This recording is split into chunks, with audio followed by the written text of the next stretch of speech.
I am here with Benjamin Baruch, and I want to talk to him about the imperialism throughout the ages. How did we get here from the ancient world throughout the Middle Ages up to today? We may only be a few months or years away from World War III, and most people have very little idea about the main actor of World War III, which is Russia, but they also have some very, very false ideas about the other key actor in this war, which is the United States of America. Welcome, Benjamin Baruch. I'm glad I get the opportunity to talk to you. Hey, well, thank you. It's great to be here, and it's good to meet you, Alex. Thank you very Now, much. You understand a lot more than I do about Christianity, but I think I do know enough about the ancient world, so we can get closer to the imperialism of, let's say, the Roman Empire and how this went on throughout the ages until today. When the Roman Empire existed, they had this baseline rule, right? So you could pick and choose your religion, your belief, but you also had to perform these rituals connected to the Roman emperor or the Roman leadership. So you could not have a religion that was exclusive. And also, I think this has been understood better in recent years by historians. Rome had a vast intelligence system, and so they also infiltrated all kinds of groups within the Roman Empire, infiltrating groups and spy on them to a large degree. So, for example, when the Jews were basically forced to cooperate, like everybody was forced to cooperate, and then we saw Christianity, which, in my understanding, was Christianity was meant to be just a refusal of this Roman imperialism and the Roman mystery cults. Would you say that's somewhat accurate?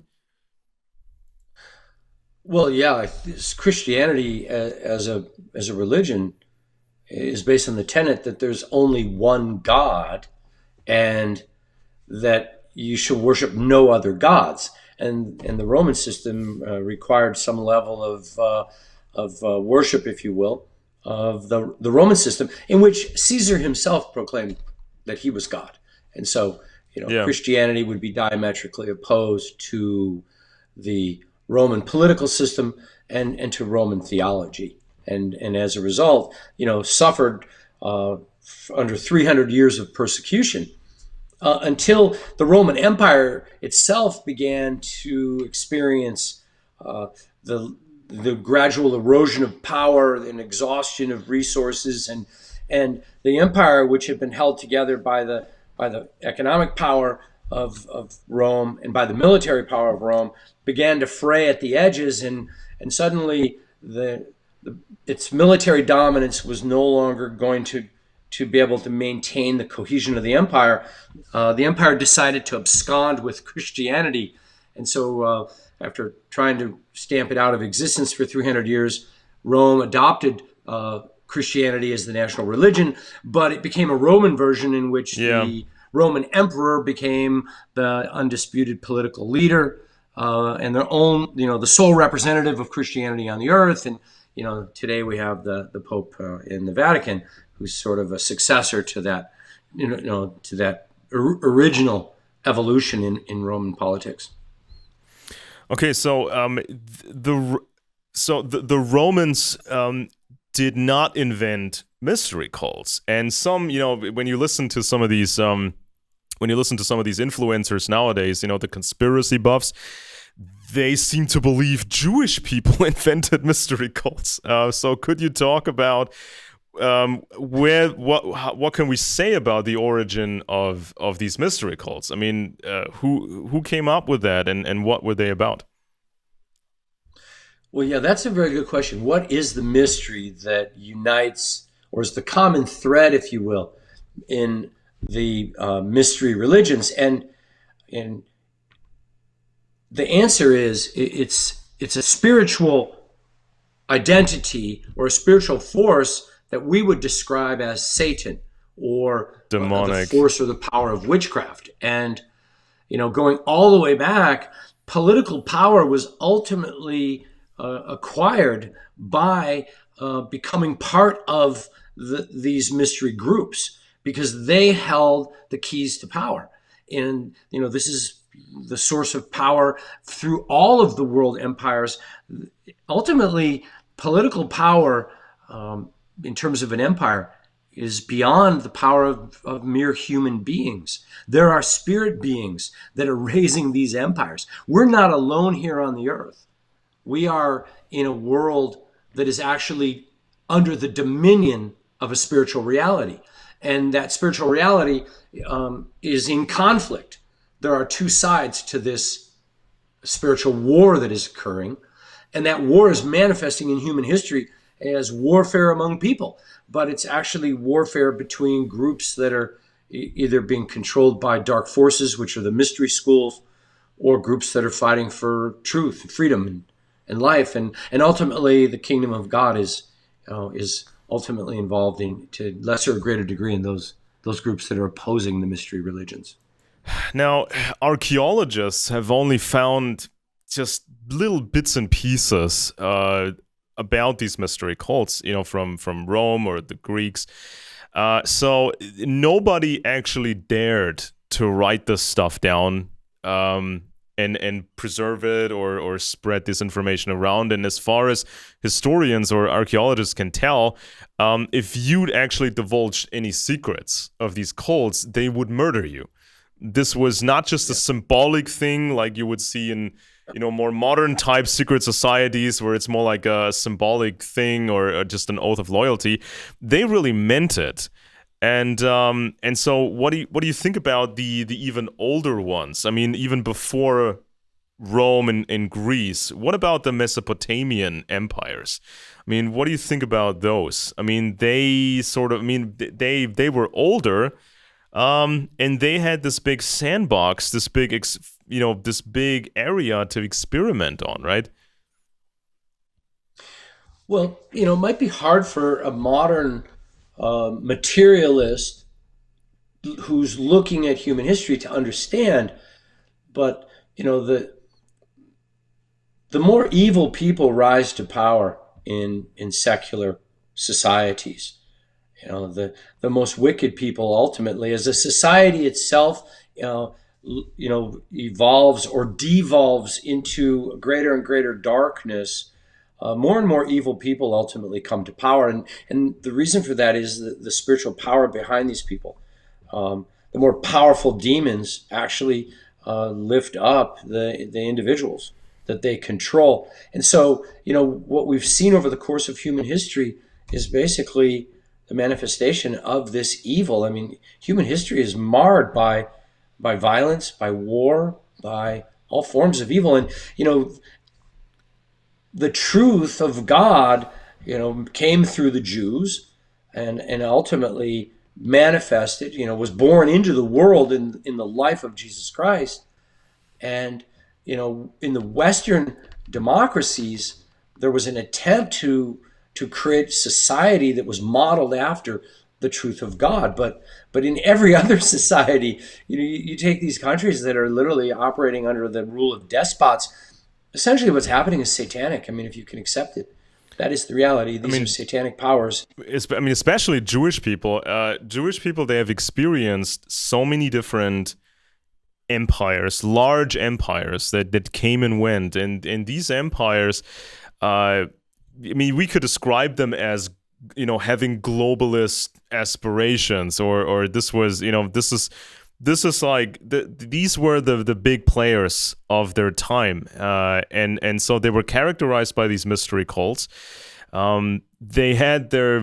They try to perfect their method of imperialism. And for example, when the Jews wanted independence, the Romans sent their soldiers. They sent like a couple of 10,000 soldiers. I don't exactly remember how many how many divisions they sent. But this was sort of the answer. If you don't submit, you will be erased. This was kind of the game that they played.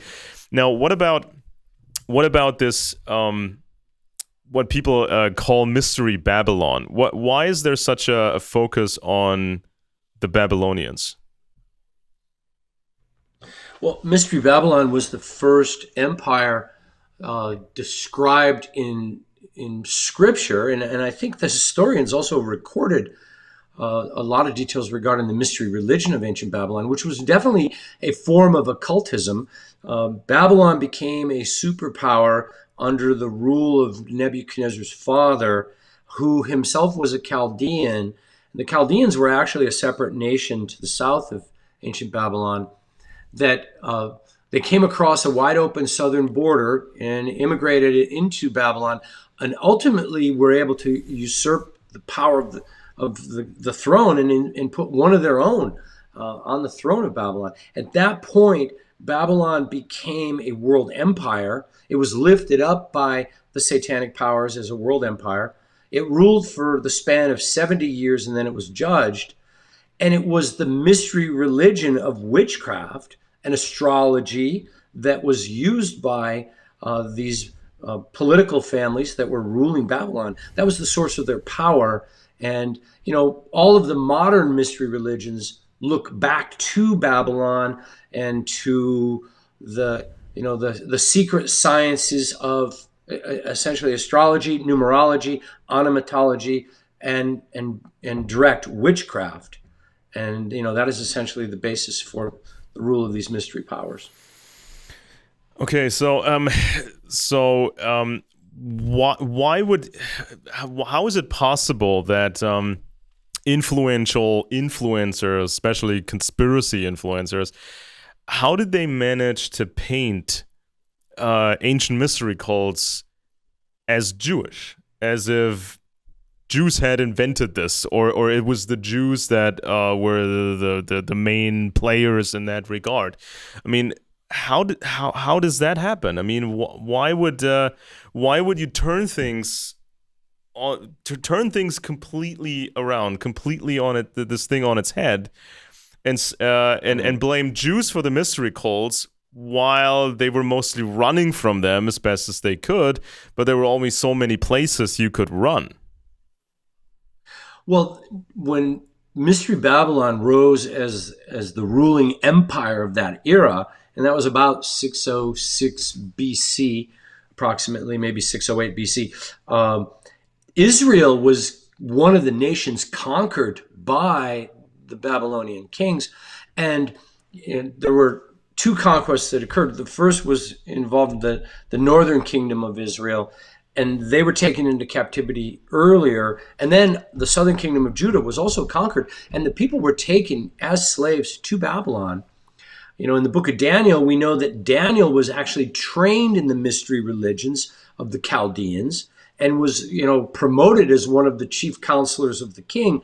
So the Jews were exposed to the mystery religions during their captivity, and some of the Jewish people apparently took that knowledge with them, either back to Israel when the Jews returned to Israel, or to a greater extent, a large number of the 10 northern tribes actually never did return to Israel. They sort of ended up staying in Babylon and migrating through the nations, but some of them definitely kept the mystery knowledge that they learned while in Babylon. For example, the Kabbalah is, credited as Jewish mysticism. It actually was part of the mystery school, but there are elements within Jewish society that have remnants of the Kabbalah in the things that they do in their rituals and in the things they teach. So Israel got exposed to the mystery religions. But wasn't it sort of a people that are of Israel? Wasn't this sort of a kind of I mean, when they got exposed, I mean, you have this large threatening empire, and then you have the Jews that have to protect themselves. So I mean, it seems like this was just a means to an end. I mean, to prevent the destruction of Jews, or to prevent the worst possible conditions you can imagine. I mean, because obviously Jewish people were given the opportunity to just abandon their faith, their culture, their heritage, and just become another Babylonian, right? But to me, because I know more about the Middle Ages, and over the Middle Ages, I see quite a bit of, especially in Europe here, I saw a lot of instances where the ruling aristocracies, right? So these German type aristocracies and British aristocratic families, they were basically forcing Jewish people, some select Jewish people, to perform certain tasks for the aristocracy. And this was an offer that the Jews couldn't refuse, because if you accepted that offer and you became sort of a bookkeeper for the aristocrats, or you actually did some clandestine work, for the aristocrats, if you did that, that could benefit your whole Jewish community. But if you refused, that would threaten your whole Jewish community, right? I mean, it's sometimes it's an offer you can't refuse, and you have to sort of make a decision. And isn't that kind of where this idea came from under the Roman rule? When Roman intelligence was inserted into the Jewish realm. I think this is where this phrase comes from, the synagogue of Satan. Right, when this Roman intelligence came in, these Roman mystery cults came in, and the Romans were forcing Jews to comply. And I think isn't this where this phrase comes from? And some people basically described, the Roman system as basically Satan, as basically evil. And when the Romans forced their way into the Jewish realm and forced people to comply, wasn't that called the synagogue of Satan, right? Or am I getting this wrong? No, I think the statement was actually made by Jesus Christ and it's recorded in the book of Revelation, and I think the context of his comment was the apostate Jewish religion that had rejected the new covenant of God that came through Jesus Christ. If you reject God, the only other option is you're going to come under the dominion of Satan. There's no neutral zone that you can occupy. We live in a spiritual world. There are two forces that are at war. The war is reaching its final stages, and it will be over within the next 7 or 8 years. And, those that followed the devil will be facing a very unfortunate eternity.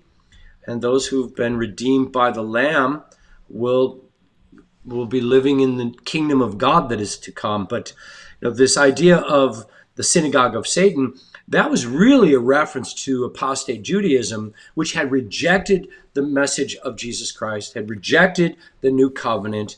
And, the reason that these religious leaders rejected the Messiah is they wanted to protect their political power. They wanted to protect their financial power. They had joined in a covenant of death with the Roman government, and they were content to pledge allegiance to Rome and not to God. So, there's actually your statement that the Romans were a synagogue of Satan would also be quite true. I just don't think Jesus was referring to that.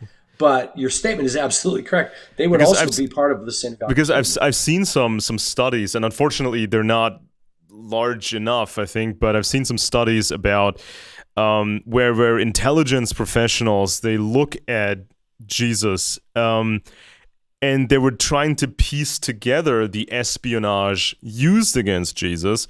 Now, because the Romans, they always wanted to know everything. They wanted to know if there's, if there was a problem anywhere. And by problem, I mean, people leaving or abandoning the Roman system. And so apparently there was quite a bit of surveillance going on and especially when Jesus was asked about should we pay the taxes to the emperor, right? Because this was sort of a test, apparently, because if you said no, don't pay that tax, that would be a capital crime. That would be a direct threat to the Roman system, because if more people left the system and didn't pay their taxes, the Romans could not afford their standing army. And without the standing army, they could not defend the territories, which produced the grain, which in turn paid for all the imperialism. So there was some surveillance going on. I mean, serious surveillance going on. And it's not pretty in that day and age when you have to make the choice, right? Do you cooperate with the Romans? Do you not? I mean, we saw the uprisings and the Romans just sent their troops, right? So the next stage in history, were the empires in Europe, right? And now some of these aristocratic families of Europe, some of the largest aristocratic families here, there are entire clusters, right? These some of them they go back at least to the year 800. For example, the House of Hanover, British throne, they call their cluster Welfen. They say they go back even further, directly continuing after the fall of the Western Roman Empire. Now, there's quite a lot of information that would suggest that these aristocratic families in Europe, they learned all kinds of stuff from the Romans and, the rest of the ancient world, and they simply continued this, and they also used Christianity as a front, it would appear. But so these mystery cults survived, and this imperialism survived, which is always attempting to dominate everything. You could call it globalism, right?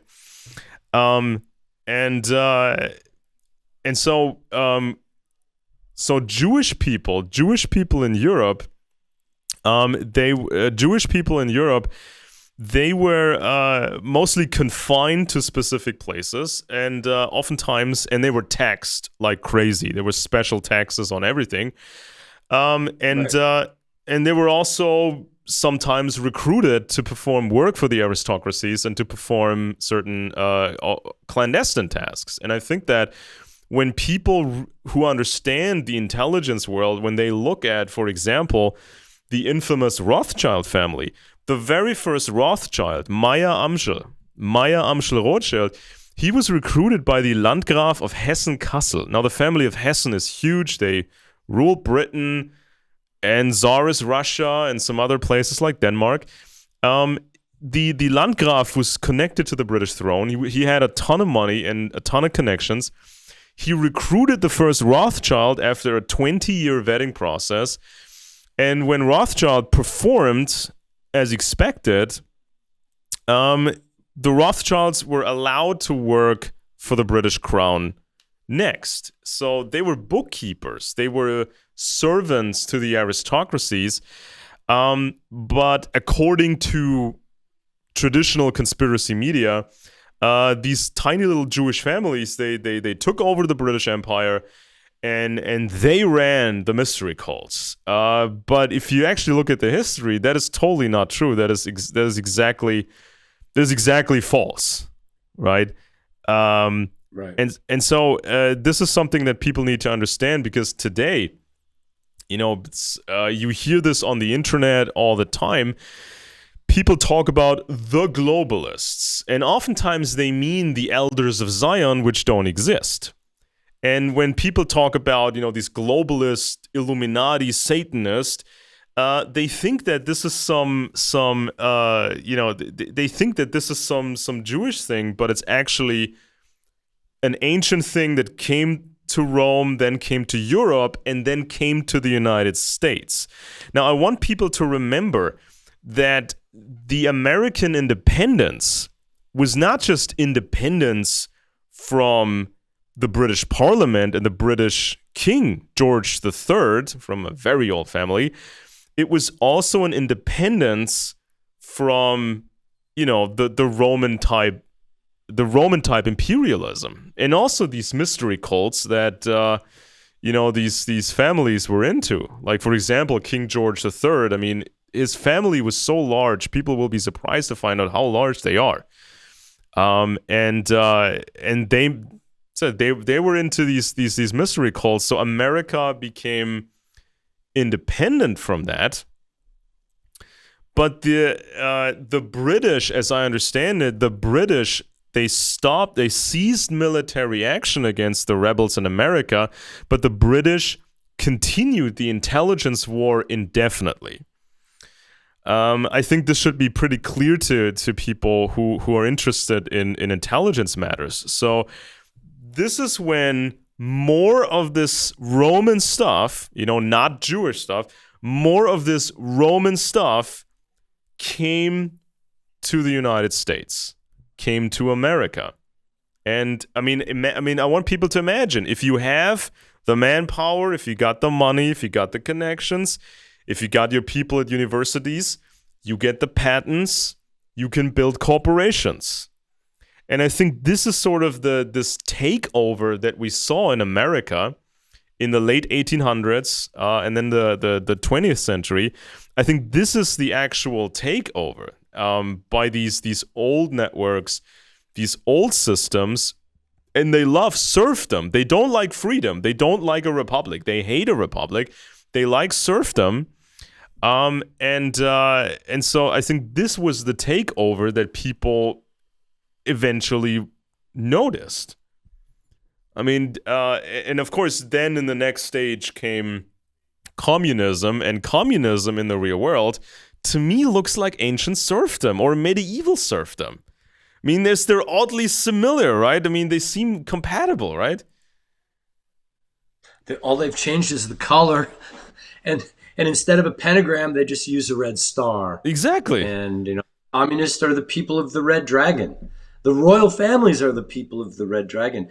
Communism is a false salvation. I think Jeff made that comment. Promising you everything and delivering nothing other than a shallow grave at the end of a life of suffering and impoverishment. It is a return to slavery. It's the royal families wanting to consolidate ownership of everything, including the people, and put the people back on essentially the farm in a position of serfdom. Yep. Yeah, I mean, it's like now, especially nowadays, when people can't pay their rent, or they have 3 jobs and they can't pay for rent and they can't pay for food, people complain, oh my God, this is capitalism and capitalism is horrible. But no, what they're experiencing is more like serfdom. It's an older system. It's pre-capitalist, it's pre-republic. And when I looked at the early communists, before they had their first big revolution, they were just a small, network of radicals. I mean, it wasn't pretty to be a communist in, let's say, 1700s and the early 1800s, because these aristocratic systems, these countries, they had the secret police. They were looking around for rebels. And so as a communist rebel, you had no legal protection. So what do you need? You need spycraft. This is the only way, or was the only way, for communists to actually achieve something. And so the question, I think, becomes, how did these early communists acquire professional spycraft? And I really had to look at the British on this one again, which, the leading families they all come from Germany anyway. If you draw the line, if you draw a line towards the south, from Britain, Germany, you will end up in Rome, basically. I look at the British because Britain, for obvious reasons, they wanted to destabilize their competitors. They wanted to destabilize France, Austria, and parts of Germany. And so how did the British destabilize these other territories? Well, they used fake Enlightenment groups, such as the Bavarian Order of the Illuminati, fake Enlightenment groups and also early socialist groups. Now, and to have these groups be effective, they needed spycraft. So I think this is how the early communists learned spycraft. And of course, it's interesting for me that in many countries, it was impossible at the time to have an actual communist revolution, like overnight or in a span of a few years or maybe 2-3 decades. It could only happen in Tsarist Russia because it was so backwards. They only ended serfdom in 1861. And even after that, the farmers, they still had nothing. So even in the early 20th century, Russia was in effect a medieval country or almost an ancient country. Ancient rules, Roman rules. And so this is where the communist revolution happened. And as you agreed, it was serfdom again. It was a continuation of serfdom. There was no republic in Russia then, and there was also not a half republic. They called it communism, right? They called it something else. And recently when Tucker Carlson did this interview with Vladimir Putin, Putin was emphasizing how Russia had its 1,000-year anniversary in 1862. That's 1 year after the end of serfdom, and he's proud of that. No progress for 1,000 years. He loved it. Was proud of it, and so. The Russians nowadays, they call themselves the Third Rome, the third iteration of the Roman Empire, right? What do you make of that? Do we basically have communists who started to like real old school stuff and real ancient stuff? Are they just pretending that stuff, or are they really into that? Well, I think, the communists are the masters of propaganda, and they'll lie and they'll steal any story they can to create whatever image they want to create. But Alex, if you look back at the original Russian Revolution with Lenin and Trotsky, MI5 was in support of Lenin. Trotsky was actually in the United States and was given, to my knowledge, from what I've read of the history, was actually in possession of gold from the U.S. government and was basically sent on a ship to meet up with Lenin and to be part of the revolution. He was arrested in Canada. The gold was seized. The American government intervenes, issues a diplomatic passport, and the gold is released, and he is sent over to England and ultimately to Russia. And, so it was the United States government and the British government and the British intelligence that was essentially the force behind the communist revolution. Without that help, there would not have been a revolution by Lenin and Trotsky. Is that correct? Is that your understanding, Alex? Yeah, it's like the as I mentioned before, when America became independent, the British continued their intelligence operations against the young United States. And so Britain, they could send over migrants, they could send over intelligence assets masquerading as migrants. And also the Brits, their aristocratic relatives, they lived on specific German territories because Germany was for a long time not a unified empire. And so, you could send German migrants to the United States, and a certain number of them were assets, intelligence assets. And so, where did most of these migrants come from in America? They came from Europe, especially British Islands, Germany, places like that. And so, I think that historians have never properly looked at these British networks on American soil. And then some weird relationship happened between the Brits and the communists in Russia. And so this begs the question, of course, did these communists then get access or some access to these old networks in America?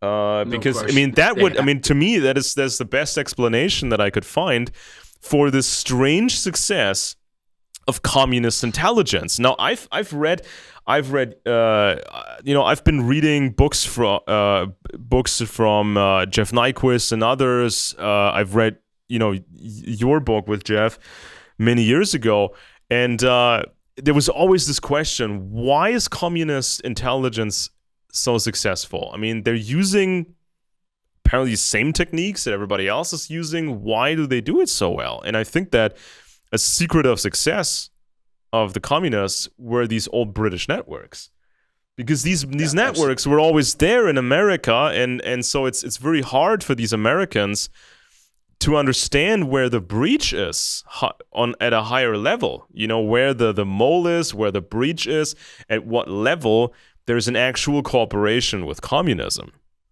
because it's very family based, right? Well, people don't really understand. Global Satanism is an organization built on, there's 5 levels, and it's an organization built with circles within circles, okay?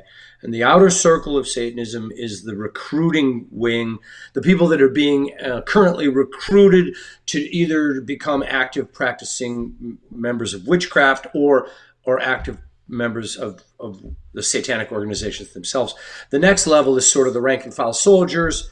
The third level are the leaders. These are the heads of the covens, the heads of these satanic groups. The fourth level are the national families that rule over all of these, if you will, satanic organizations. And there's various forms. There's, direct Satanism. There's various forms of witchcraft. It's all the same organism, just different uniforms, sort of like the different teams in a soccer league or a football league.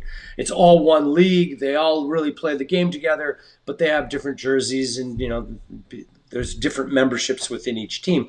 It's the same organization. At the very top sit the 13 families of the Illuminati over the national families. And, the people that are in this organization, their allegiance is to the satanic cult. It's to Satan. It's to the demons that they serve. Now, if one of these Satanists happens to become nominated as Secretary of State in the United States, well, and your name happens to be Kissinger, and the word sin's right in the middle of your name, coincidentally. Well, then, are we really surprised that, every time Dr. Kissinger received critical information regarding, Western spies inside Soviet Russia, those people were dead within a day or two? Is that really surprising? I mean, these men, and I only named one, and by the way, I actually met Kissinger, had dinner with him at a private meeting. There was about 100 people there, but I shook hands with him, Alex, and at the time, some people thought perhaps he was the Antichrist, and so I thought, well, I'm going to check this guy out. And when I shook his hand, I reached out and I pulled his arm towards me, and I grabbed him by the forearm. I pulled his face right up to mine, and our noses were maybe a millimeter apart. And I looked right in his eyes, and there was nobody home. And he had chameleon eyes going in 2 different directions, but there was no spirit at all. The man was literally spiritually dead. And then I thought, I probably ought to put this world leader back down. Yeah, let's just stand him back down. Put him back. Yeah, I'm going to put him back. Nobody said anything. It was as if the event didn't occur. But, there are men in positions of power. And today, if you look at, the political leadership, the corporate leadership, the top people in the media, in the social media space, all of these elite leaders, these are all high-level Satanists today, okay? We are at the end of the age. The day of God's judgment is about to come upon the earth. And, the Antichrist came to power with a very small group of people. And the Antichrist comes out of one of the royal families. And, his name is, he's one of the most well-known royals in the whole world. His name spells 666 in 3 languages. And the odds of that happening randomly are 1 in about 5 billion. His coat of arms, has the heraldic beast, with the head of a lion, the body of a leopard, the feet of a bear, and he's the servant of the red dragon. And on his coat of arms in Latin, it reads, I, the Black Prince, serve the red dragon. So, this is not just a story. This is what's happening. No, and on a when we have this sort of a breach, this sort of an infiltration, because it's not just regular moles. Like, it's not just like the moles we've seen throughout the Cold War, the Robert Hansons and the Aldrich Ameses and stuff like that. But when you're talking about, Lord Louis Mountbatten and, how Lord Louis Mountbatten was compromised by the Soviets and had some sort of a working relationship with them. I mean, he even said that on several occasions, that he prefers to work with the Soviets. He had communist contacts. I mean, this sounds insane, but this is actually what occurred. Most people don't even remember Lord Louis Mountbatten. But his guy, Baron Ismay, Hastings Ismay, his guy became the first Secretary General of NATO. And they messed everything up for NATO. They try to mess up Egypt. They try to mess up India, the partitioning of India. And so we're talking about not just standard intelligence infiltration. We have a breach of the highest order that goes back a long time. Now, what does that mean for a World War III? What does that type of a what can a network like this do? Could they have enough control to come up with a script for the war and then just execute the script and come out as the sole survivors or the dominant species then? Is that it? In a sense, yes. The Russians learned from World War II that Japan lost the war the day after Pearl Harbor. And the reason is they lost the political war. Japan was a naked aggressor. The United States was the injured victim.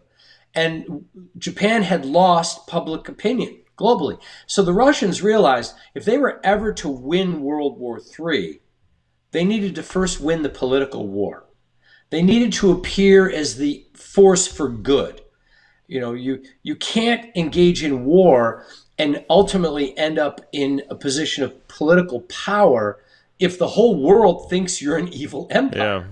Yeah. Thus the whole propaganda move by the Russians that, well, we defend the family and we don't do the perversions of the West, and we know what the definition of the word woman means, and we're defending Christianity, and we're the real democracy that is the force for good in the world, not like those Illuminati-controlled despots in the West. And so it's a big political battle right now. But ultimately, Russia and their allies, and they're in alliance with China, Iran, North Korea, and then they've got all their satellite powers, which would be Mexico, Nicaragua, Venezuela, Cuba, Syria, Iran, Iraq, the North Vietnam. I mean, all of these communist/Arab terrorist states are all in an alliance against Western democracies. And, they're all despotic, but at the highest level inside communism,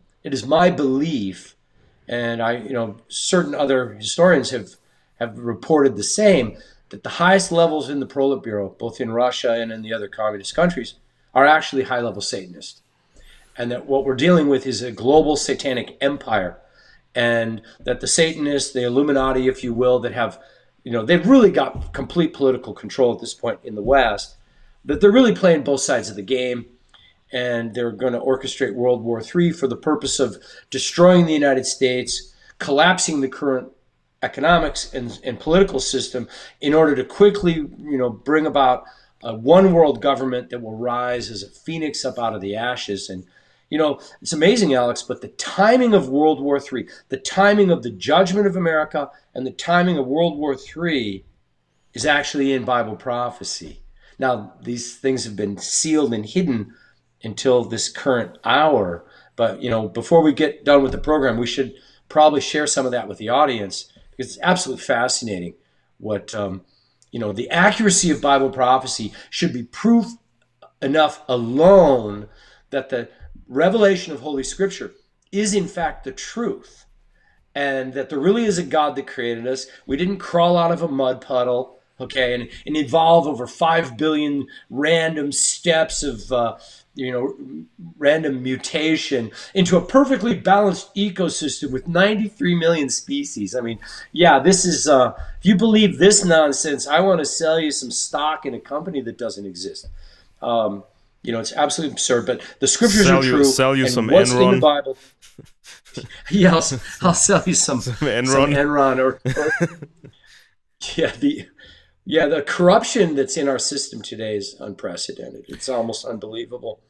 Yeah, but how bad it's gotten. You talked about timing. I was just thinking about timing because many people expected World War III to happen, during the Cold War, right? They would expect it in the 60s or 70s or the 80s. But we're just about to have it now. And now is the time when robotics have matured and artificial intelligence has matured to a point where you don't need most citizens anymore. And I think this is sort of the next generation of imperialism, or Roman-style imperialism, because the Romans, they needed people. They needed the space to grow to grow the plants, and the grain was money, and so they needed the people. But nowadays, you don't need the people. You need better machines that you can completely control, machines that have no conscience. And there's no spirituality in a machine. There's no spirituality in an artificial intelligence. It just follows orders. It's just interesting timing, I think, to say the least. But what does prophecy? What does prophecy have to say about this? Well, let me just give you a couple footnotes before we get into it. Ancient Babylon fell in the year 539 BC to the armies of Media Persia. The New World, which became America, which became end-time Babylon at the end of the age, was discovered in 1492. Alex, the number of years between the fall of ancient Babylon and the discovery of the New World, which would become end-time Babylon, 2,030 years, exactly. Interesting number. Interesting number. Yeah, as we're headed to 2030. Now, if you look back, I've studied the history of these secret societies. One of the critical points in history was that the middle of the 14th century, the time of the Black Plague. That's when the Antichrist was. I should say that the house of the Antichrist was first coronated. And of course, the Black Plague came forth out of the Black Sea, and it spread to Europe. It got to England by 1348. It was finally burned out in 1353. 666 years later, in November of 2019, Communist China released a bioweapon. Now, accidentally is the official storyline. First, it was released. It was because a bat flew into somebody's bowl of soup. And then, that was obviously false. So now it's an accidental release of a bioweapon at the precise, perfect time to crush the Hong Kong protests, to crush the growing dissident movement in Wuhan that was occurring in the universities, and to begin to take down of the Western democracies. So in 2020, we had the COVID crisis. In 21, we had a bioweapon attack on humanity. In 22, we had Russia's invasion of Ukraine. In 23, we have phase 2 of World War III begin in the Middle East. And here we are in 2024. So, what does the scripture say about all these things? Well, central to understanding the scripture is the realization that the United States of America is the mystery Babylon of Revelation 17 and 18. The 10 kings referred to in that section of scripture hate the woman, which is America. The United States identifies as Lady Liberty. It identifies itself as a female. Germany is the fatherland. In the United States, it's the motherland, Lady Liberty. America's pictured as the daughter of Babylon in Jeremiah 15:51. It's not talking about the women. It's talking about a descendant empire that came forth as one of the ruling superpowers over human history. And we're not the final seventh kingdom of Mystery Babylon, of the prophecy of the beast with seven horns that are seven kings. We're merely the daughter of the final king. And America's pictured as an eagle in Daniel 7, coming out of the lion kingdom, England. And in the vision, we saw also a bear, which was Russia. We saw a leopard with four heads, which is Nazi Germany. And lastly, we see the one world government of the beast. But Daniel reveals at some point the lion will be lifted up above the earth after the eagle's wings are plucked or torn off the lion. That's the events of World War III. So, well, when is World War III going to happen? Well, America, as Mystery Babylon, and if you want to study the text, go read Jeremiah 15:51 carefully. And, if you remember what happened in ancient Babylon, where Cyrus merely conquered the city, killed the royal family. In the morning, the people woke up. They were under the rule of a new government.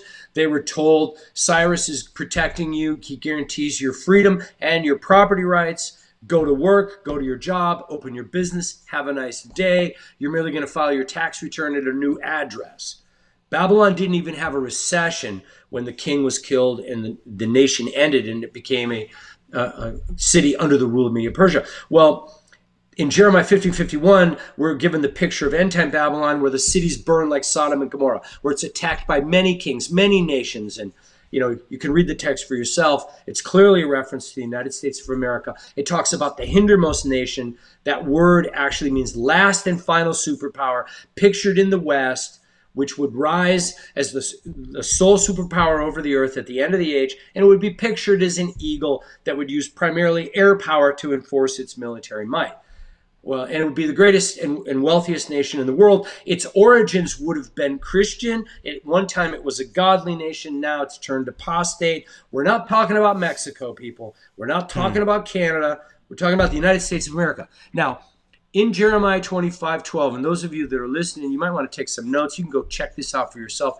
Or you can go to my website, benjaminbaruch.net, read the American Babylon tab, and all this information is there. But very quickly, Jeremiah 25:12 is a prophecy regarding a 70-year rule of ancient Babylon, after which it would be judged. And the prophecy reads, after the 70 years of Babylon are completed, I, the Lord, will judge the king of Babylon and that nation for their sins against me. Okay, that's the judgment of ancient Babylon in 539 BC.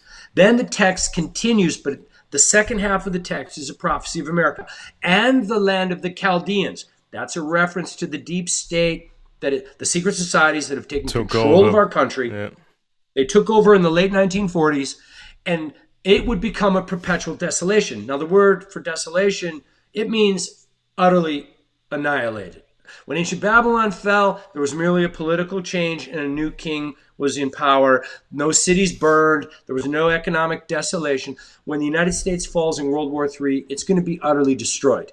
The cities will be abandoned. The scripture actually talks about the survivors leaving the country. Okay, so why is that relevant?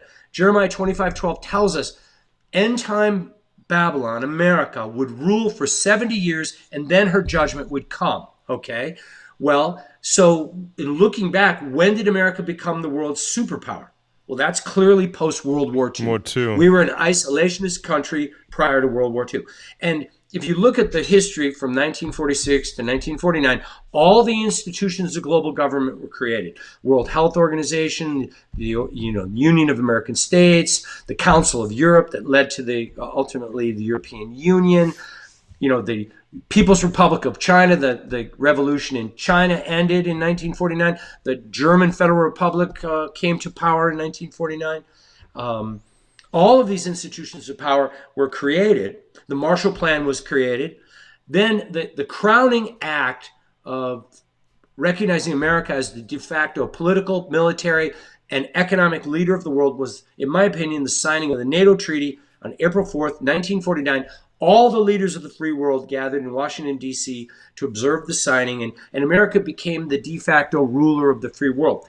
Now, the rule of the Chaldeans for 70 years would have begun in the spring of 1950, because Chaldean kings do not count the year of their ascension to the throne. They only count the full years of their reign. So if we use the tradition of the Chaldean kings, the first full year of America's rule over the nations would have been 1950. That would make 2020 the 70th year of America's reign as the de facto superpower over the earth. 2020. Immediately, the judgment began with an attack on not only America, but upon the world with a biological weapon. So the war has already started with a bio war, but nobody noticed that it was an intentional war. The war then went to the next level, okay, with for the first time ever, seeking a second opinion became illegal. And if you offered a second opinion, you could lose your license. And suddenly, known medications that could cure this bioweapon, well, they were discredited. They were prohibited, and everybody had to follow an official protocol. And we went into this censorship cult that was unbelievable.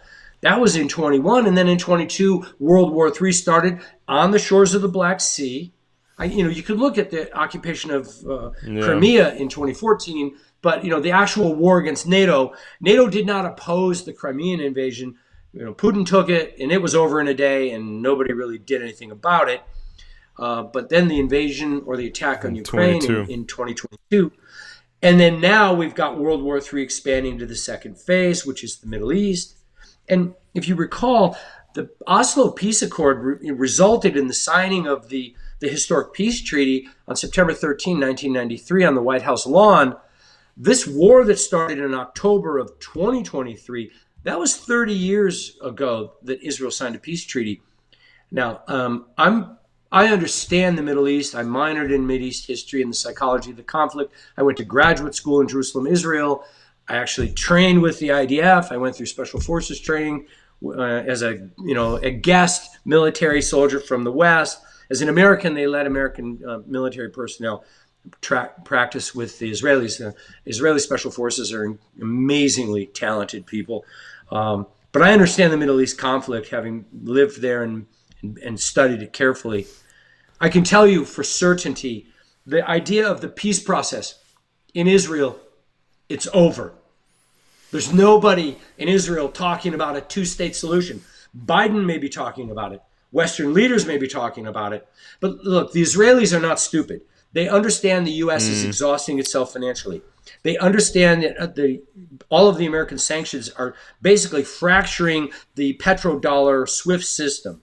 They understand that World War III is on the horizon, and they understand at some point the United States will no longer be there to back them up.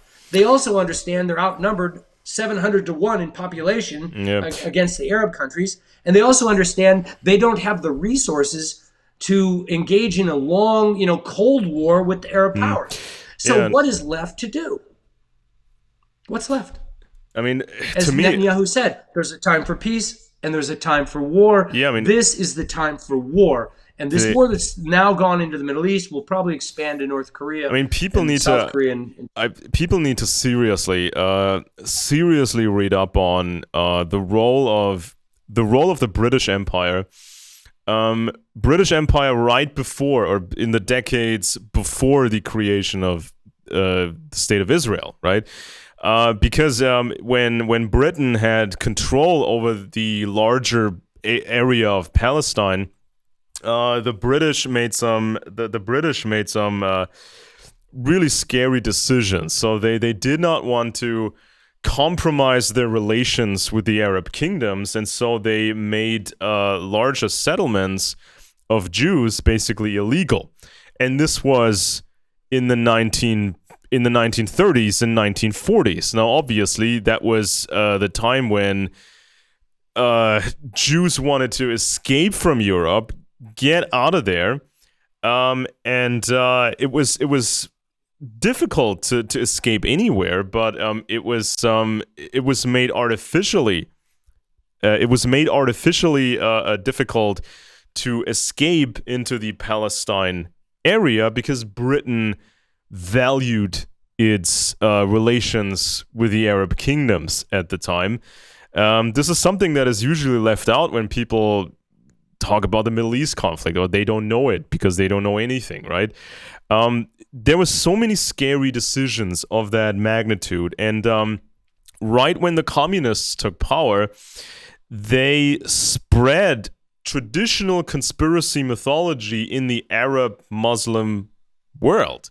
So this is where the this obsession of Muslims come from, with this tiny state of Israel. I mean, just on a baseline logical level, Israel, the tiny state of Israel does not have any super grand imperialist ambitions. It's not going to invade the Muslim lands and take the Muslims as slaves or anything like that. For Israel, it's about existence and security, right? And so, but by spreading this traditional conspiracy mythology, the communists made the Muslims just obsess. They made them obsess about Israel and Jewish people in general. And so this is sort of an additional problem for Jews in Israel. I mean, it's like first, they were not allowed to escape Europe, and so then when this tiny state of Israel happened, there was this next problem, because this Russian Empire, very much like an ancient empire, this Russian Empire basically, as I see it, this Russian Empire sort of promised these fractured little Muslim empires, promised them a caliphate. If the Muslims cooperate with the Russians, then there may be a new caliphate, something like that. This is the sales pitch, and it's a very, very dangerous sales pitch, because for Muslims nowadays, and I'd say most Muslims nowadays, for the Muslims, Jews run everything. The Jews run America. Jews run Europe. So every European is part of this problem to them, and is guilty and needs to be fought, right?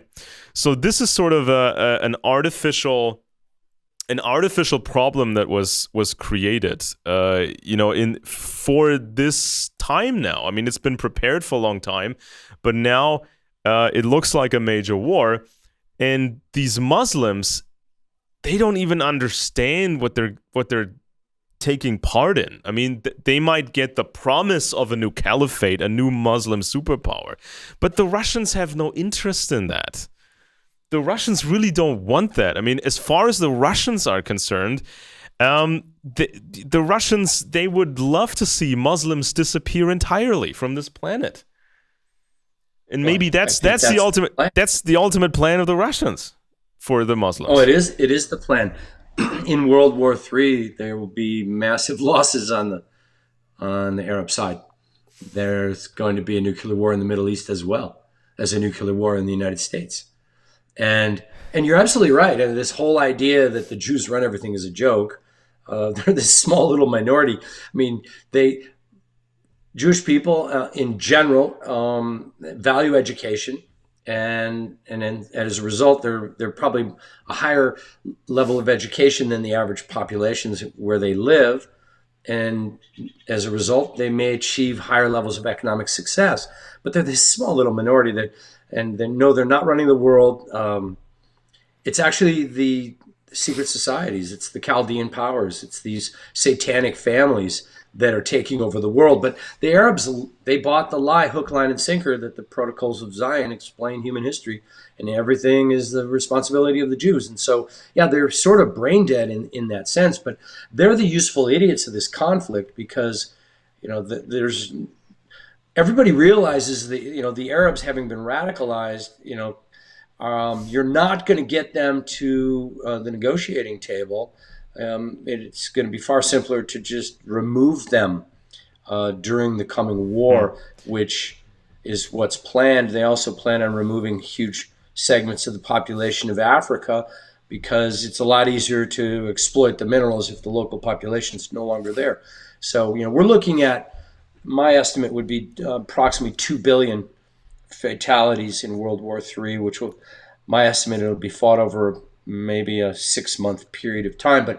But back to the timing, if America, as Mystery Babylon at the end of the age, if the 70th year was 2020, are there other proofs of that? Alex, Jesus gave us a parable regarding the end of the age. It's called the parable of the fig tree. And in the parable, he said, now go and learn the meaning of this parable. It was the only parable that was assigned as homework. There's 40 parables recorded in Scripture. This was the only one that was actually given as a homework assignment. Haven't met any Christians yet that have actually done the homework.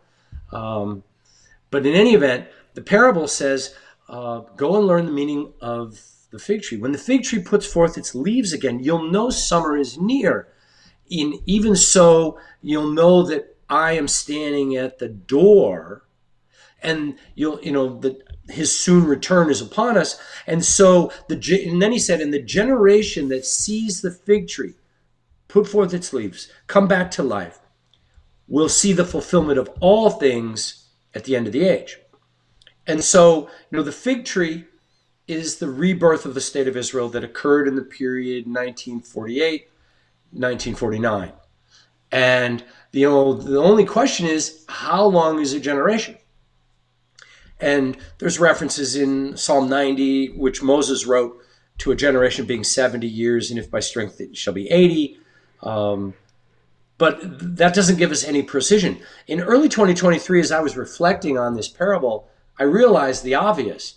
Jesus was referring to the generation that was going to see these things. That would be the generation that is alive today, that was alive in 1948, 1949, and is still alive today, that would witness the fulfillment of all these things. Now, in Psalm 49, King David writes that he would unveil the meaning of a parable within the Psalms. And, the question is, well, which parable? Well, my contention, the most important parable, the parable of the fig tree. So when I looked up the life expectancy for the people of Israel today, turns out it's 82.7 years.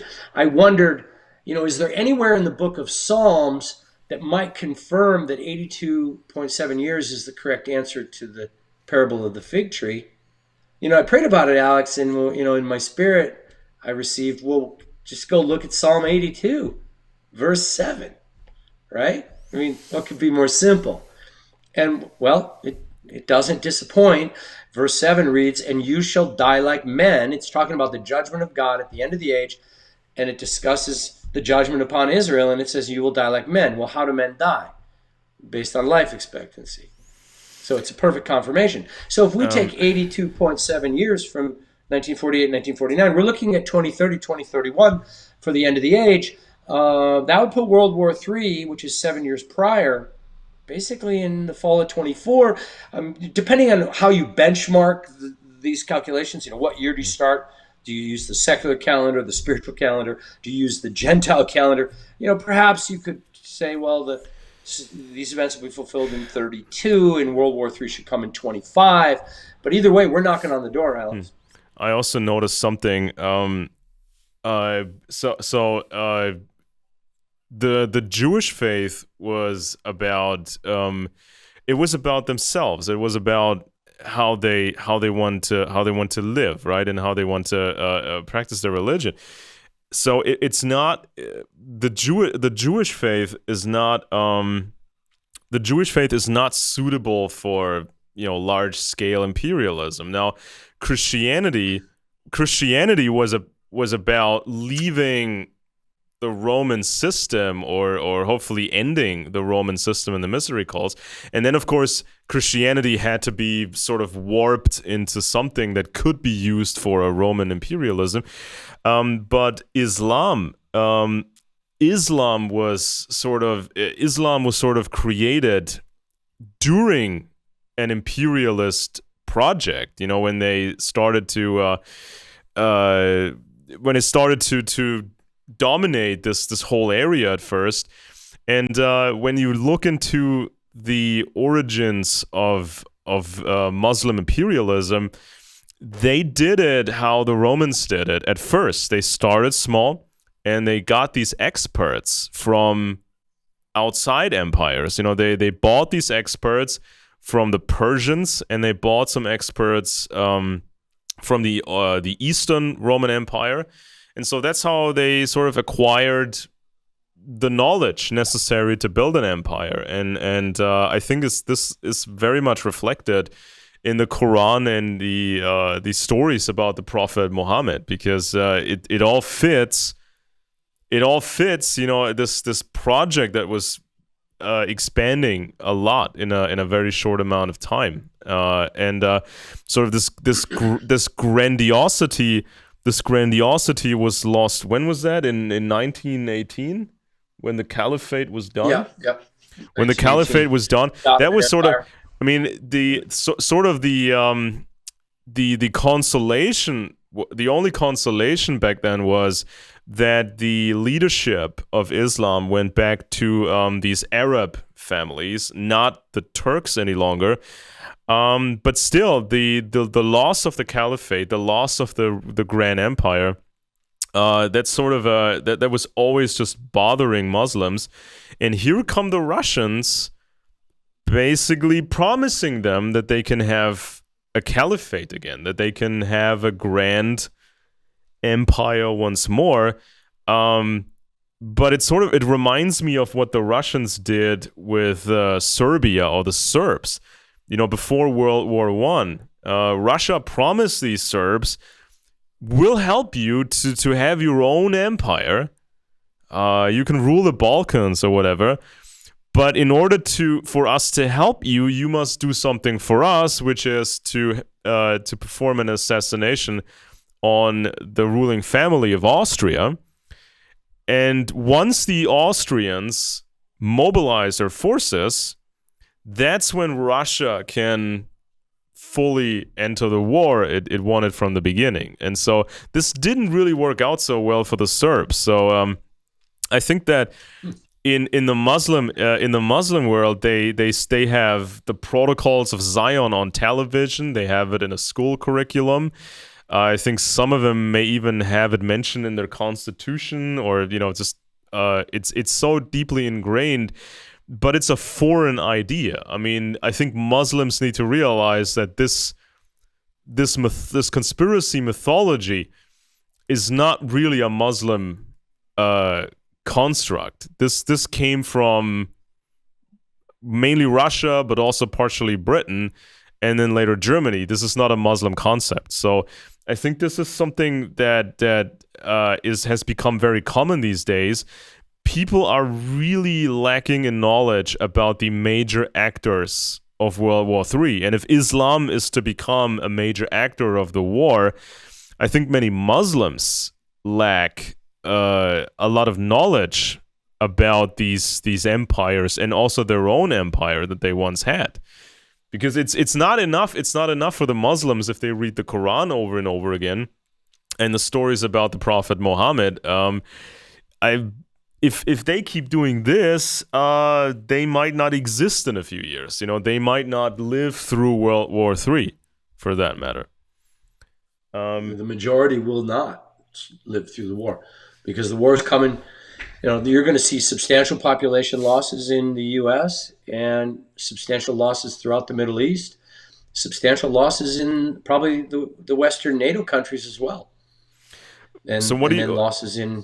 So what do you think about what needs to be communicated now in America when it comes to conspiracy media, or this idea that that was recently mentioned by Alex Jones?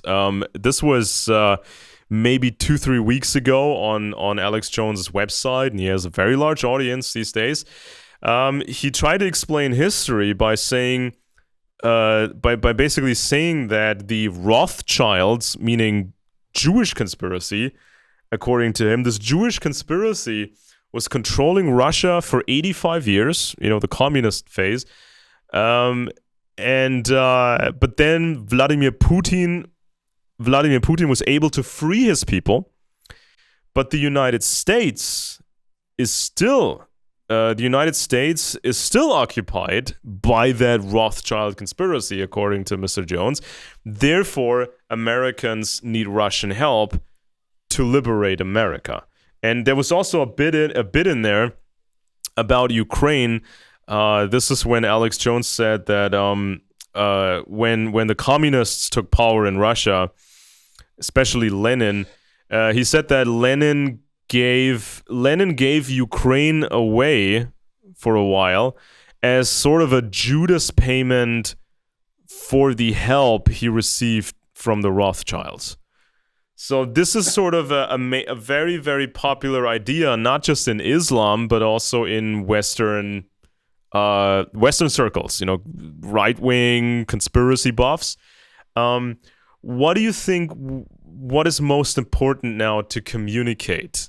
What ideas are important to communicate to combat these falsehoods and to make people aware of these traps that have been laid out? Well, the war that is currently being waged is being waged by satanic secret societies. There may be a few people in them that have Jewish ancestry, but these are not Jewish organizations. These are satanic organizations. And, the idea that Russia is going to somehow help America. Yeah, the occultists are going to help us against the occultists. I mean, what? Yeah, well, that's right. The left wing of the satanic dynasty is going to save us from dominance by the right wing. No, the United States is going to be a blood sacrifice. It's going to be destroyed by Russian nuclear missiles. It'll be invaded by Chinese, Cuban, Mexican, Venezuelan, Nicaraguan troops. The Chinese have told all these other countries, you can participate in the invasion and you can steal whatever you can carry home. Take the cars, take the expensive furniture, take the beautiful women, take whatever you want. Take it home. But China is planning to occupy the lower 48. Russia is planning to occupy Alaska and Canada. But these war plans are going to fail. The Lord God Almighty is going to intervene, and the enemies of the United States will suddenly run away from her. That's in Jeremiah 50, verse 44, by direct intervention of God. Now, at that point, I'm just guessing, but I would estimate the surviving remnant of the United States at roughly about 30 million people by the time the war ends. And, now this is just opinion and perspective based on my knowledge of these things. I would expect if the war were to start this October, I would look for, a summer of chaos. We know just recently there was a FOIA request, a Freedom of Information request here in the United States. Apparently our Border Patrol has been flying foreign nationals into our country with flights originating in foreign airports. And there was a lawsuit demanding information on where did these flights originate and where did they terminate and who was being flown into the U.S. The Border Patrol claimed that it would violate operational security if they released any information. And so, we've got our own border agency flying foreign nationals into the country. Okay. Yeah. What is up with that, right? And where are they landing? UN military bases or American military bases? And who are they flying in? Is it mothers with strollers and little children? Or are these foreign troops that are coming in as part of the invasion? We've been compromised. It's hard for people to believe, but the truth of the matter is a significant number of our elected officials are actually committing treason. And not only here in the United States, but also in Western Europe. We have a deep state that's quite. You think that a smaller percentage of people in the American system, government officials, military officers, people who are fairly high but not really, really part of the leadership, you think a certain percentage of those people bought this line that was so popularized by Henry Kissinger, that you're going to have world peace by making everything similar to each other in the world. You know, the West and the East will become more similar, and they will have more trade with each other. And the more socialist, basically, America becomes, the more compatible everything will become, and we're all going to live happily in peace. I mean, do you think anybody really, I mean, from your experience, people in America, government officials, or anybody who has some sort of an insight, people actually believe that? Is that kind of weirdo optimism that was the sales pitch? I hate to say it, but there's the common phrase, "dumb Americans." Yeah, I think people did believe that. The idea that if we developed enough economic trade with China, China would abandon communism and become more of a free Yeah. society. Well, that is so ridiculous. What we did is create the technological and economic superpower that is today's communist Chinese military. I mean, it's obvious, and there's no way to get any real profits out of China because all those factories, we're not gonna remove that wealth. All that money that was invested in China, it's never coming home. Oh, I mean, this was just one more layer of propaganda. George Bush's idea that we would bring, democracy to the Middle East. Go study the history of the Middle East. The Muslim people, the Arabic people, do not even have a word for liberty in their language. Their version of liberty is my tribe gets to kill your tribe. That's what freedom looks like to a Muslim. I'm sorry, I'm not trying to be rude. I'm telling you the way it is. The guys like Saddam Hussein and Gaddafi, they were keeping the lid on chaos. And, what have we achieved with this war against terrorism, which, of course, is absurd? You can't declare war on an idea. How do you ever win a war against an idea? Oh, well, you can't. That's why the war never stops. Yeah. Oh, by the so way, what we ended up with was... with 9/11, I mean, the 9/11 terrorists for a while, they lived in the German city of Hamburg, right? And the whole city is ruled by these social democrats, the left, the mainline left, which has always been very much aligned with Russia. And so there were 29 Islamists living in the same apartment in Hamburg. A single listening device would have brought the whole terror cell down. A single source would have brought the whole 9/11 plan down. But nobody in the city was really getting active against these Islamists. And the person responsible ultimately for security in Hamburg at the time, his name is Olaf Scholz, and he's now our German chancellor. And when he was a young communist, he visited Soviet Eastern Germany a bunch of times and was treated really well over there. So he was responsible for security. He kind of messed it up, and some others were involved in security. They didn't catch these guys. They go to America, and 9/11 happens, and the war on terror happens. And so then the social democrats here, they use the war on terror to tell people that America had lost its global leadership role, and that Europeans, especially Germans, they should look elsewhere, meaning Russia. We should get closer to Russia because they're more moral than America. That was sort of the double entendre of this whole 9/11 situation. So I don't think that people are aware of this. I mean, have you ever heard this on American news or television, that our chancellor basically... our current chancellor could have prevented 9/11 with one listening device? The Israeli government had intercepted communications and had warned the American government in August that something was planned. But, to give you an idea of the true satanic nature of what we're up against and what's happening, 9/11 was part of a massive satanic ritual, okay? And it began in September 11th of the year 1990, okay? And the ritual involves the symbolism of the Temple of Apollyon. Apollyon is another name for Satan. And the pillars of the temple represent the mystical meaning of the numbers 11, 22, and 33. So think of it as three sets of pillars, two pillars each. The first is the number 11. The second set of pillars represents the number 22. And the third set of pillars is the number 33. And this is the mystical mathematics of building the capstone of the one world government. Okay. So 9/11 was chosen because the number 9 equals 2 degrees is the mathematics of the capstone itself. And the 11 represents the number 2.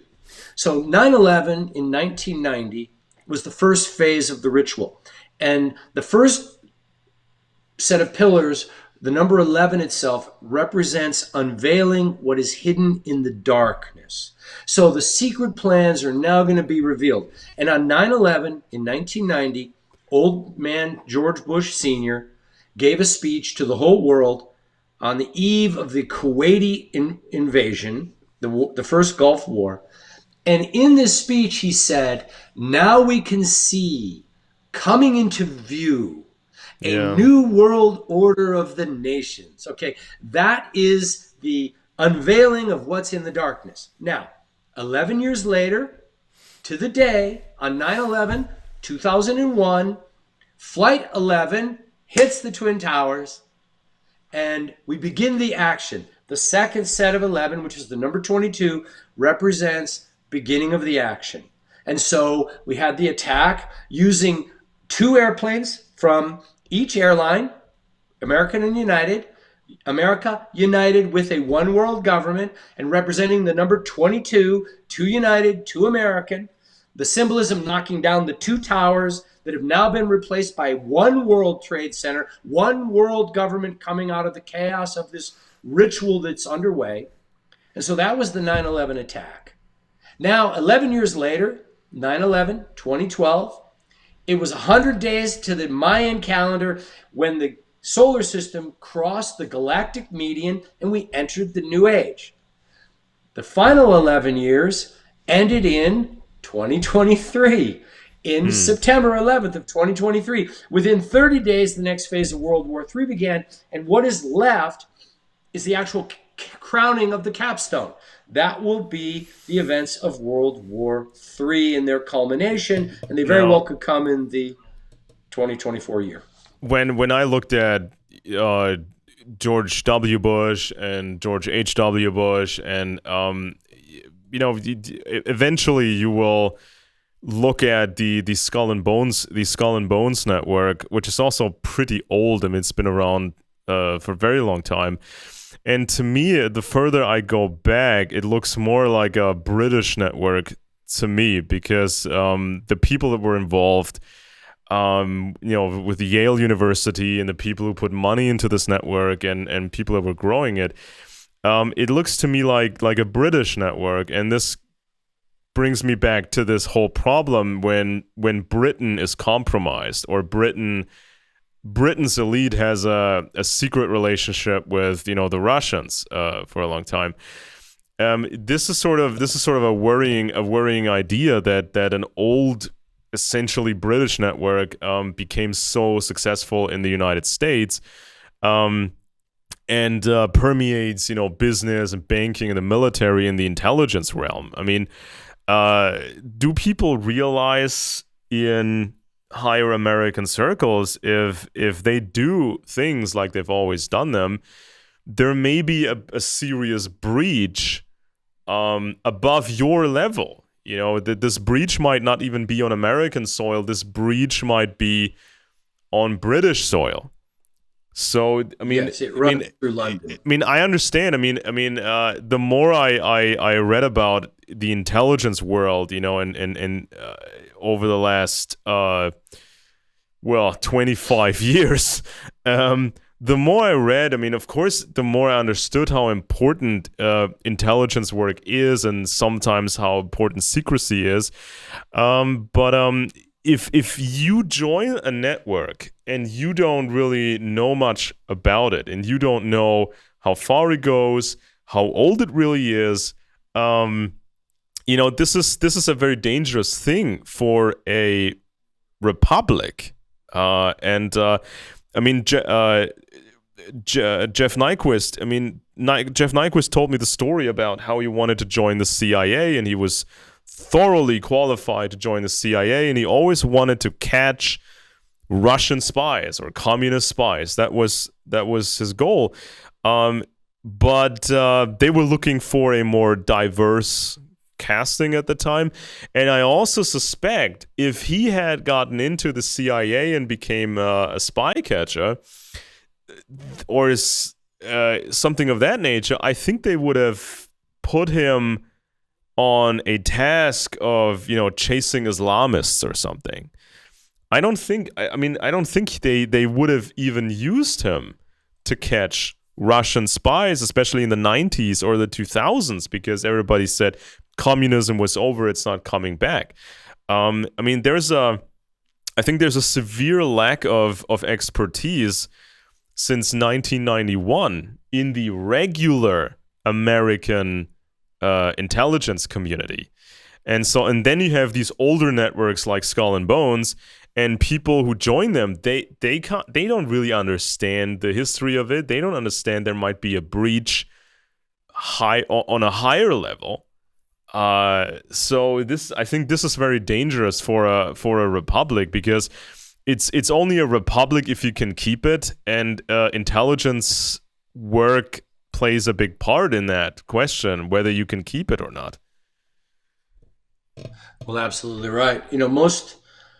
Most Americans have heard little to nothing about the real powers, the powers that be, if you will, that have been guiding human history.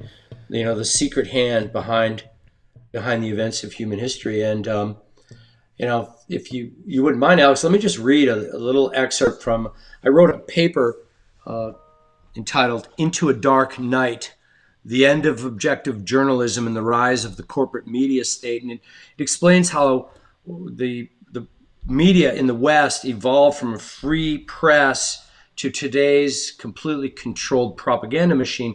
And then this paper is on my website. You can download it and read it for free. It goes into the details of conversational hypnosis. It explains, in many ways, how the West has been hoodwinked. But the very end of it is, just read briefly a summary.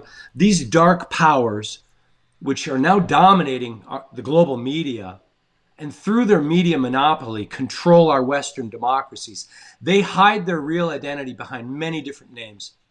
They exist in a world of shadows.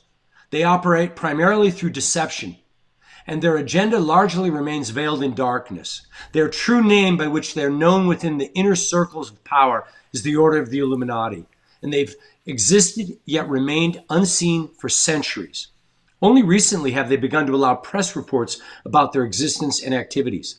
The Economist magazine published one of the few articles ever written about the Illuminati. It was entitled "The Good Network Guide" in December 1992. It discussed the various secret societies of the world, ranking them in terms of power, secrecy, and exclusivity. The article covered Skull and Bones Fraternity, the Communist Party, the Trilateral Commission, Freemasonry, among others. Each of these groups was formed by and is controlled by the Illuminati. The last organization discussed was the Order of the Illuminati itself, which was given the highest ranking in all categories. And this is a quote from the article in The Economist. "Beyond all the networks and secret societies of the world lies the mother of all networks, the Order of the Illuminati, known to some as the true rulers of the world. Though this secret body has hovered unseen over all of human history, its most public flowering was in the age of the Enlightenment. Adam Weishaupt, a former Jesuit, revealed its purpose and system of surveillance to the world in May 1st of 1776. Since that time, the order has taken a keen interest in another newborn of that year. It is significant that many American presidents have been Illuminati. Some have been murdered by the Illuminati, and the Illuminati symbol of the eye in the pyramid still graces the dollar bill. This conspiracy is immense and terrifying. It is the network of those who run networks. Given its power, you should assume that anyone writing about the order must be lying to you or part of a conspiracy to confuse you. In wondering about the Illuminati, merely remember this: you have never arrived. Numerous books have been written, discussing who the Illuminati are. They're the inner circles of the world's secret societies. They're the ruling elite, the international banking families, and the members of the world's royal families. And they now own and control the world's media. What is far more important, however, than who they are is for you to understand exactly what they are. And a picture is worth 1,000 words. The most accurate picture of the Illuminati is the mythological creature known as Nosferatu, from which we derive the English word nefarious. The word Nosferatu is an archaic Romanian word, and it's a synonym of vampire. It also is used to define the word Satan, or an unclean spirit. The corporate puppet masters, who are the Nosferatu, now control the global media, and they are about to conquer the world. The destruction of objective journalism, replacing it with a global propaganda machine, was a crucial final step in the consolidation of their power. The total destruction of a free press reporting any semblance of truth took an era which we call the information age to accomplish. The fact that almost no one recognizes the counterfeit, which is daily disseminated as news, is a testimony to the power of their propaganda. Recording artists attempt to capture the theme of their times within the lyrics of their songs. Elton John's Good Morning to the Night speaks perfectly to our time, the time of the Nosferatu and the reign of the Dark Ones.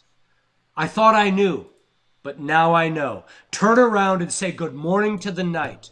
The prophets of Israel also spoke of this same hour when darkness would come upon the whole world. Jesus himself said, a night is coming when no man can work. And the prophet Jeremiah says, alas, for the day is great. There's none like it. It is even the time of Jacob's trouble, but he shall be delivered out of it. And that's what we're facing. This is the hour of the dark ones. They're about to take complete control of the world, and they're going to unleash World War III. We'll know this summer if it's in October. And if not, we'll have one more year. But from everything that is happening, the acceleration that is now occurring, the collapse that is occurring in the financial system, all of the forces are basically accelerating towards the vortex of world war, and I would not be surprised if the world wars this fall, but we shall see. Yeah, I mean, I published a book in 2015, and I called it 2020 World War or World Government, because so many different countries, also in the Middle East, they were all obsessed with the year 2020 to get their military ready, to be ready for trouble, really.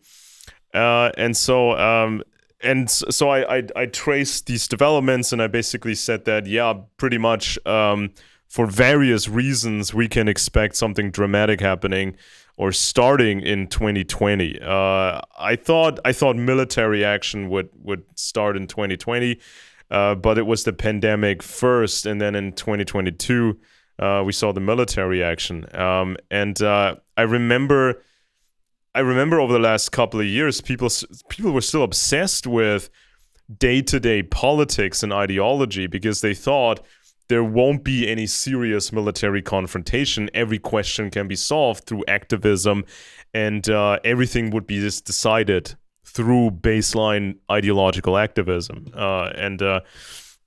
And so there was really, I mean, for since 1991, there was really no market, so to say, for real experts on this, because everything else took center stage, right? And anything else seemed more important to people than actual experts who could basically tell where this all was going. I talked on the show that I do weekly, the show with Jeff Nyquist. I mean, we talked about a nuclear war, and I've added some stuff to it in a chapter of my new book, because there's so many things people don't know about a nuclear war, and we try to put it up we try to cover it all in that one show we did. this is something that is not just a theoretical concept, because nuclear weapons, for their shortcomings, they're still very, very effective, but this is not even the end of it. I mean, you still have biological weapons. The Russians, they cultivated in crazy amounts of super smallpox and other things, even during the Cold War, and now they have more sophisticated things. And I'm always concerned when a military action is coupled with an information operation. So, for example, the Russians, they move into Ukraine, but they blame America for it. So it's America's fault that Russia moved into Ukraine. And so I expect the same thing in the future multiple times. So, for example, when, let's say, smallpox happens, let's say a localized but larger smallpox outbreak in the United States, let's say the West Coast, right? It's been trained. I mean, there have been exercises about this. So when something like this happens, the Russian propaganda will likely say, this was an inside job by the Western globalists, meaning the elders of Zion that don't really exist. And so that means it's America's fault that, they got hit with a bioweapon. And so Americans should rise up and, just fight among each other. So this is something that there's always an action coupled with an information operation, and people just, it's tailored to them. I mean, it's like tailored to their specific target audience group, even with the help of psychometrics. I mean, they have Americans, the data of Americans, how they think, what they like, so computer algorithms can come up with these psychological profiles, so the Russians know what Americans will believe or what idea they would like. And so I expect that to happen. And of course, when a nuclear strike happens, when the Russians strike, the North Koreans strike American targets, like the base in Guam in an aircraft carrier or something. North Koreans strike, the Chinese carry out strikes. When that happens, of course the story will be, it's America's fault. Because it's always America's fault, according to the Russians, no matter what happens. It's like this automatic reflex response that has been programmed into people. But I think that it has changed a little bit since the war in Ukraine. Over the last few months, I can see more and more people getting into real anti-communism, and they're moving beyond what they've been into. Now Netflix, I think Netflix has put out a documentary series about the Cold War. I haven't seen it yet. I don't know if it's going to be terrible, but we can see in the video games and on television, people want to know about these things. Sometimes there's a good movie that gets people into these topics. Sometimes it's a movie like Oppenheimer. Have you seen Oppenheimer? About the Manhattan Project? Yes. It's like an actual communist made that movie. Because it says Oppenheimer was understanding security better than everybody else in America, even though he was not trained in security. He's the smart one, and everybody else is just like a fascist, imperialist American pig. And if you look at the real Oppenheimer, he was mentally unstable, tried to kill his professor, tried to kill a friend, almost killed a woman in his car when he crashed his car.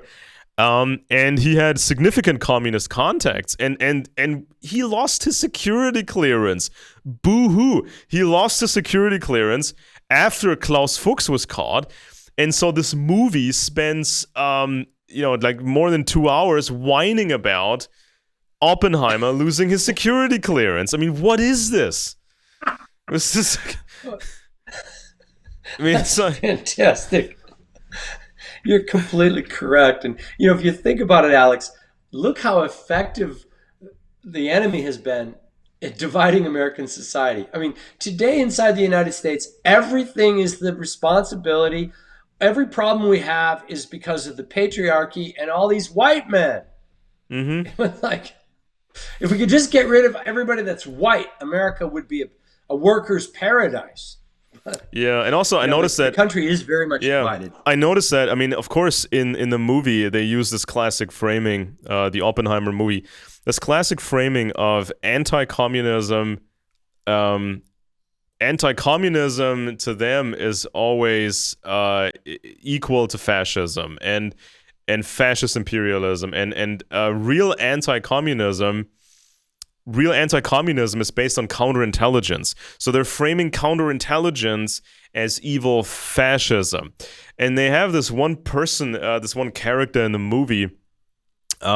This is a short scene when Oppenheimer is talking to somebody from, I don't exactly remember who it was, but somebody who is responsible for security and counterintelligence. You know, he's a spy chaser.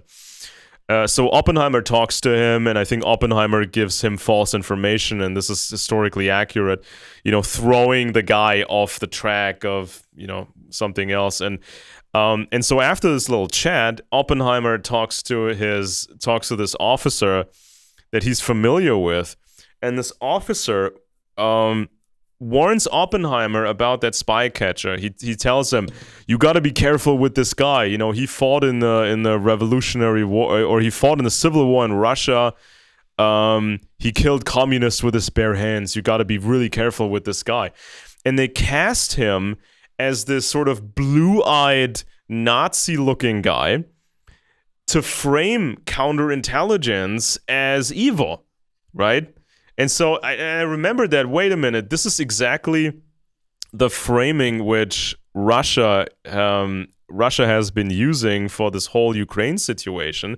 For Russia, NATO is the same thing as the Nazis. So the Nazis moved into Russia, they attacked Russia.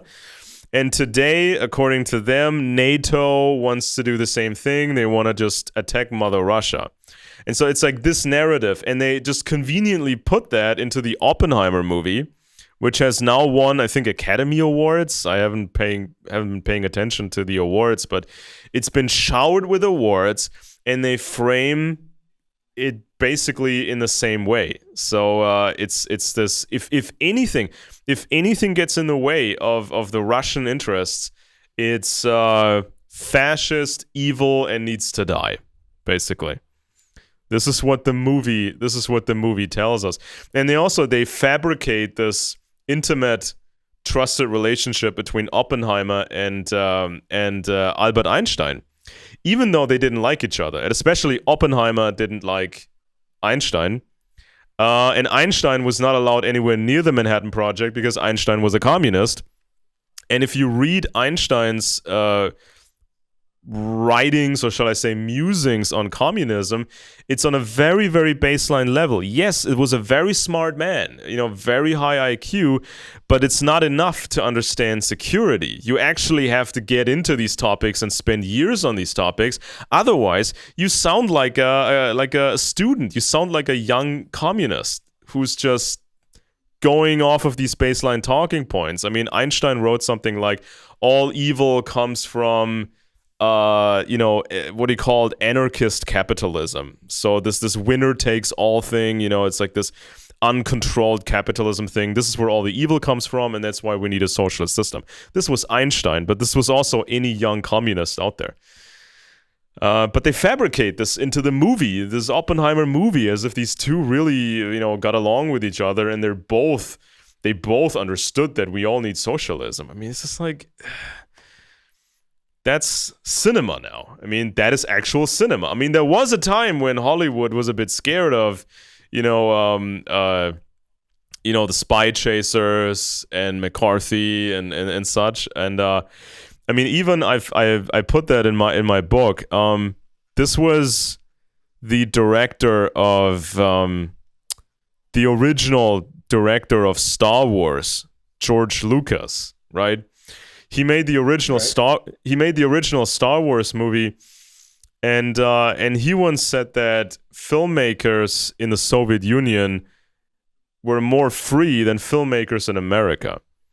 And the Empire in Star Wars, it does remind us of fascism, because of the tank gray color, the Panzer gray, and some other things, the stormtroopers, the white stormtroopers.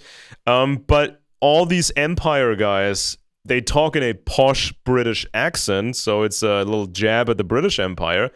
And it's white people. It's all white people, so it's a jab against white people. And the rebels, they're multicultural. And the rebels have been compared by George Lucas himself to the Viet Cong. A low-tech force defending against a highly mechanized empire. They mean the United States. That is cinema. That's what's called cinema these days, right? The propaganda is very subtle. Yeah, and there's also always, there seems to be plausible deniability, right? It's always like, oh no, I didn't mean that. You're just misinterpreting this thing, because they're deliberately vague sometimes. But after so many years, if you say, Soviet filmmakers had it better, what are you talking about? If you didn't comply, if you didn't comply in the Soviet Union, they would have you killed. And also, it was, the Soviet filmmakers and all the Soviet artists, leading artists, they were all into the occult. They were Rosicrucians. They were into all this sort of stuff, and so you had to be in that. You couldn't be not into that. But George Lucas says, they had it better. The Nazis were into the occult. The KGB invests vast resources. Oh, yeah. I guess it's the FSB today. They spend money trying to understand the stars. And, maybe we should wrap up with just some comments on the eclipse that's about to occur on April 8th. And, this eclipse is quite a foreshadow of what lies ahead for us. The Bible says that God created the stars as a sign in the heavens. And during this eclipse, which will basically, it's sort of the completion of an eclipse pattern that began in 2017 over the United States. And this will be the final X crossing the spot. And if you will, a mark of condemnation. When a building's condemned, they paint an X on the wall or on the door. And so, the eclipse is, in fact, a symbol of God's condemnation of apostate America. And at the same time, though, you've got planets in conjunction, Mars and Saturn in conjunction in the water bearer, Mars representing wrath or war, and Saturn representing Satan, literally being cast down upon the earth. You've got the eclipse itself occurring over the chain that binds the house of the two fish to Leviathan, the sea beast. God about to break the chains of sin off of the lives of his remnant people. And you've also got the planets Uranus and Jupiter in conjunction in the constellation of the Bull, representing Uranus is that which is the secret mystery of eternity past now being revealed upon the earth. And, the amazing part about this eclipse is not so much even the signs and the stars or the fact that it's a completion of a 7-year pattern, but the next day is Nisan 1 in the Hebrew calendar. And it's also the beginning of the 70th and final Jubilee of the nation of Israel. And 7 represents perfection. 10 represents completion. And so the number 70 represents the God completing his perfect work in the redemption of mankind, with the sealing and the ultimate redemption, the total redemption of a remnant people as the day of the Lord begins upon planet Earth. So we're knocking on the door of the judgment of God. If our audience has no idea what any of that means, I would direct you to my website, benjaminbaruch.net. There's plenty of free information there. If you don't have time or have no interest in buying any one of the books that I've published, those of you that like to read, you'd find the Search the Scriptures series quite amazing. Go look at the reviews online. They're pretty phenomenal. Giving credit where credit is due, I would say that the Holy Spirit gave me utterance in the words that I wrote, the words that I typed. But Alex, been awesome. I mean, is there anything else we need to tie a bow around this conversation, or are we at a good Well, stopping it's point? it's just I think it's a wild ride through the ages, and it's it's um it's something. It's like the DNA, this evil DNA continued to exist, and they always had, these people always had a next generation of members, and this next generation would raise the next generation of their members, and they maintained sort of this unity, and they've achieved that by figuring out how to do that, because in the ancient world, some of these empires came and went, but sort of the core of that DNA still survived. And I mean, we could touch upon so many aspects of this in the future, because what I'm lacking is the religious understanding. Because I mean, you grow up in Germany, and there's basically two churches. You can choose between two churches that are very much regulated by the state as well. So there's not a great variability, and there's not really it's not very inspiring oftentimes. So that's why maybe I lack that background. But I mean, I always try to be super rational. But when you get older, and you're dealing, in your everyday work, you are dealing with these empires, and they are completely, utterly convinced that they are in contact with these entities. I mean, you can only do this job for so long, until you take that absolutely 100% seriously. And so, I mean, I did some work on the religions in connection with the empires, so for example, Islam. And I also partially covered the ancient world in the way that it worked. So, yeah, I mean, I will be putting up the links in the descriptions, your website, and your books. And yeah, looking forward to speaking to you again. Yeah, let's do another program when you've got some time. We can go a little deeper into this.